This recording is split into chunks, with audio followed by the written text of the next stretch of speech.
Students class 12 की chemistry में हम डी तथा एफ ब्लॉक के तत्व पढ़ रहे हैं और इस अध्याय में हम संक्रमण तत्वों के गुणों के बारे में पढ़ रहे हैं। और आज जिस गुण के बारे में हम पढ़ेंगे वो है आयनन एंथैल्पी और परिवर्ती ऑक्सीकरण अवस्था, जो कि बहुत इंपॉर्टेंट है। फर्स्ट हम देख लेते हैं आयनन एंथैल्पी को। तो देखिए, संक्रमण तत्वों की आयनन एंथैल्पी एस ब्लॉक के तत्व से ज़्यादा होती है और पी ब्लॉक के तत्व से कम होती है। ऐसा क्यों? इसका रीज़न क्या है? देखिए, नाभिक का आवेश बढ़ता है। जैसे जैसे आप जानते हैं कि संक्रमण श्रेणी में अगर हम बाएं से दाएं जाते हैं तो क्या होता है, परमाणु क्रमांक बढ़ता है। परमाणु क्रमांक बढ़ने के साथ साथ नाभिक का आवेश भी बढ़ता है। और अगर नाभिक का आवेश बढ़ेगा तो वो क्या करता है, बाहरी कोश के इलेक्ट्रॉन को अपनी ओर आकर्षित करता है, जिसके कारण क्या हो जाती है, परमाणु त्रिज्या या परमाणु का जो साइज होता है वो कम हो जाता है या छोटा हो जाता है। ठीक है। और उस रीज़न के कारण अंतिम कक्ष का जो इलेक्ट्रॉन है उसका नाभिक के प्रति आकर्षण क्या हो जाता है, कम हो जाता है। ठीक है, समझ गए आप लोग।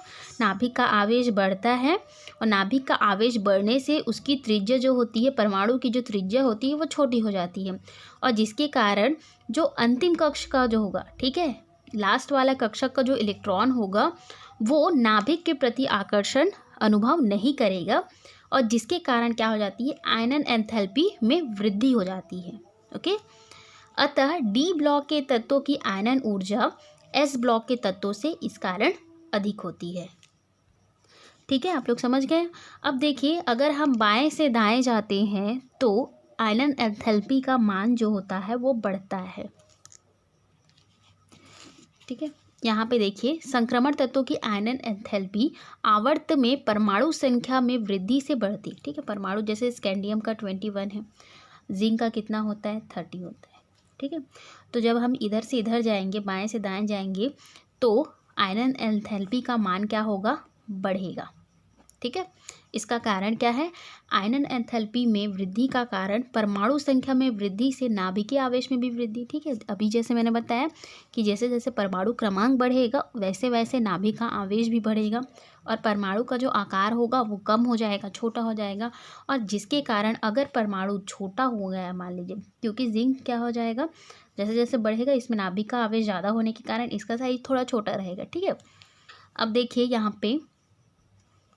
यहाँ पे अगर इसके बाहरी कोश से इलेक्ट्रॉन को निकालना हो तो वो बहुत ज़्यादा टफ हो जाएगा। जैसे स्कैंडियम है, इसका साइज़ थोड़ा बड़ा रहता है। ठीक है, अब इसका साइज़ बड़ा है तो यहाँ पर नाभिक है और इसके बीच का आवेश बहुत कम है, तो इसके बाहरी कक्षक से इलेक्ट्रॉन को निकालना बहुत ईजी रहेगा, जबकि यहाँ पे बाहरी कक्षक से इलेक्ट्रॉन को निकालना थोड़ा टफ हो जाएगा क्योंकि इसका साइज़ ऑलरेडी छोटा है। ठीक है, इसको मैं आपको बुक से एक तालिका करके भी बता देती हूँ तो आपको और ज़्यादा इजी होगा। हालांकि उस तालिका को आपको बनाना नहीं है, सिर्फ समझना है। ये देखिए, यहाँ पे ये स्कैंडियम का 631 है। ठीक है, 631 है, और देखिए जिंक का यहाँ पे 906 है। यहाँ पे इसका साइज़ क्या है, ज़्यादा होता है, बड़ा होता है, और जिसके कारण इसके बाहरी कोश से इलेक्ट्रॉन को निकालने के लिए कम एनर्जी की ज़रूरत पड़ेगी। ठीक है, कम एनर्जी की ज़रूरत पड़ेगी क्योंकि इसमें नाभिक का आवेश ज़्यादा नहीं रहेगा। यहाँ पे देखिए, इसका आकार छोटा होता है, इसलिए इसके बाहरी कोश से इलेक्ट्रॉन को निकालने के लिए ज़्यादा एनर्जी चाहिए, इसलिए इसके आयनन एंथैल्पी का मान भी देखिए ज़्यादा है। ठीक है, इसका कम है, इसका ज़्यादा है, तो बाएं से दाएं जाने पर आयनन एंथैल्पी का मान क्या होता है, बढ़ता है। अब ये देखिए, ये प्रथम संक्रमण श्रेणी है ना, प्रथम संक्रमण श्रेणी के तत्व है। ठीक है, तो यहाँ पे इनका प्रथम आयनन एंथैल्पी का मान है, ये द्वितीय है और तृतीय है। ठीक है, तो प्रथम आयनन एंथैल्पी का मान कम होगा, उससे ज़्यादा द्वितीय का होगा, और उससे भी ज़्यादा, सबसे ज़्यादा किसका होगा, तृतीय वाला का होगा। ठीक है, समझ गए आप। ठीक, तो इस तरह से यहाँ पे स्कैंडियम का साइज़ चूँकि बड़ा है और इसमें नाभिक का आवेश कम होने के कारण इसके बाहरी कोश से इलेक्ट्रॉन को निकालने के लिए ज़्यादा एनर्जी की ज़रूरत नहीं पड़ेगी, इसलिए इसके आयनन एंथैल्पी का मान कम होगा, जबकि इसके आयनन एंथैल्पी का मान ज़्यादा होगा। ठीक है, अगला आ जाते हैं हम परिवर्ती ऑक्सीकरण अवस्था पे, जो कि मोस्ट इम्पॉर्टेंट है टॉपिक, मोस्ट इम्पॉर्टेंट गुण है संक्रमण तत्व का। और यहाँ पे देखिए, ये सारे टॉपिक्स मैंने ऑलरेडी पढ़ा दिए हैं। गलनांक क्वथनांक उच्च क्यों होते हैं, और जिंक, कैडमियम और मरकरी, ठीक है, इनके गलनांक क्वथनांक अन्य संक्रमण तत्वों की तुलना में कम होते हैं, क्यों? तो इसके आंसर को आप स्क्रीनशॉट करके लिख लीजिएगा, है ना। या तो वीडियो को पॉज करके, चूँकि मैंने ये सारे टॉपिक ऑलरेडी समझा दिए हैं इसलिए मैं इसको दोबारा से नहीं करूँगी डी। हम आ जाते हैं अपने टॉपिक पे, परिवर्ती ऑक्सीकरण अवस्था, जो कि मोस्ट इम्पॉर्टेंट क्वेश्चन है, ये एग्ज़ाम में अक्सर पूछे जाते हैं। अब यहाँ पे देखिए, संक्रमण तत्वों का सामान्य इलेक्ट्रॉनिक विन्यास। आपको सामान्य इलेक्ट्रॉनिक विन्यास याद होना चाहिए क्योंकि ये अक्सर एग्ज़ाम में पूछे भी जाते हैं। ठीक है, 2019 18-19 के बोर्ड एग्ज़ाम में आया भी था, और अभी अभी जो 12th का सप्ली का पेपर हुआ केमिस्ट्री का, उसमें भी संक्रमण तत्व का सामान्य इलेक्ट्रॉनिक विन्यास पूछा गया था। तो आप इसके सामान्य इलेक्ट्रॉनिक विन्यास को हमेशा याद रखिए। तो देखिए, जैसा कि आप जानते हैं कि इनका सामान्य इलेक्ट्रॉनिक विन्यास ये होता है। अब संक्रमण तत्वों के N-1 डी कक्षक और NS कक्षक, ठीक है, मतलब ये दोनों कक्षक जो है, इन दोनों की ऊर्जा में बहुत ज़्यादा अंतर नहीं होता। इससे संक्रमण तत्व के जो इलेक्ट्रॉन होते हैं वो बंध निर्माण में भाग लेते हैं। ठीक है, तो इन दोनों कक्षक मतलब S कक्षक और D कक्षक, इन दोनों के इलेक्ट्रॉन जो होंगे अयुग्मित इलेक्ट्रॉन, वो बंध निर्माण में भाग लेते हैं, और इसीलिए संक्रमण तत्व क्या होते हैं, परिवर्ती और संयोजकता या फिर परिवर्ती ऑक्सीकरण अवस्था प्रदर्शित करते हैं। ठीक है, ये दोनों जो है एक ही है। ठीक है, जब अगर परिवर्ती संयोजकता आएगा तो भी आप यही वाला आंसर लिखोगे, अगर परिवर्ती ऑक्सीकरण अवस्था आएगा तो भी आप इसी टाइप का ही आंसर ही लिखोगे। ठीक है, दोनों में कोई चेंजेस नहीं। अब यहाँ पे देखिए, मैं कुछ आपको, ये प्रथम संक्रमण श्रेणी के तत्व है। ठीक है, स्कैंडियम से लेके यहाँ जिंक तक का है।